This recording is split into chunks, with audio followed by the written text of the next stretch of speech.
Where were you at the start of the coaching journey? I was at a stage when I first approached the idea of coaching of being a busy business owner. And Mhm. busy I define as very scatty. I felt like I was running around a lot. It felt very treadmill like.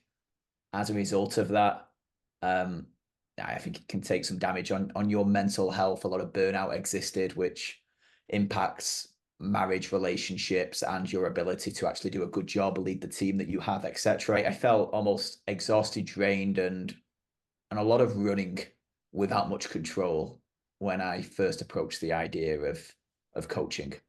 This was the first time I've ever gone through any form of coaching, and at first I was a little nervous because I didn't know what to expect. Like I remember our first call, and I was like, "So what do we do?" Like somebody encouraged me to speak to you, um, and I'd always had the belief that coaching was this kind of woo woo thing that Americans did, and it wasn't like a real thing, right? I was like, I'm not going to speak to another guy about how I'm feeling about things. I was like, that's not what us Northerners do. Um, but yeah, my initial perception was I had a lot of these conversations that I had with you in the early days in my own head, but I had nobody to be able to actually ask questions that helped me to find the solution. Um, so pretty quick into those sessions, I was finding like, oh, penny drop moments of, yeah, that's right. Oh, I've never thought of it like that. And little things fix themselves, which compounded over time and turned into big things. Historically, I was quite bad at emotionally letting things I cannot control impact me. So that would be the way that somebody may feel about something that I've had very little input in, but I want to be the fixer. Staff challenges, it could be client challenges, it could be personal challenges. But actually understanding what I can control has probably been the biggest one that allows me to be somewhat stoic in terms of the decisions that I make and understanding how I can help and how I cannot help, which has given a lot of mental freedom and headspace back towards me. I historically felt like the passenger, and I now feel like the driver um, of direction, of how fast we go, how slow we go, of how comfy that ride is.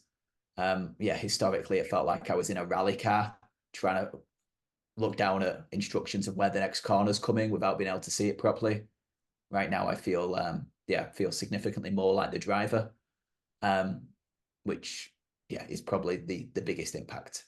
I feel about 3 inches taller. I feel like yeah, I have control of the situation, much calmer in the moments. I feel just as a better human being in all aspects, whether the husband I am, the father I am, the leader that I am, in many ways when I'm kind of in that mode. I feel like I'm probably the best version of myself that I could be.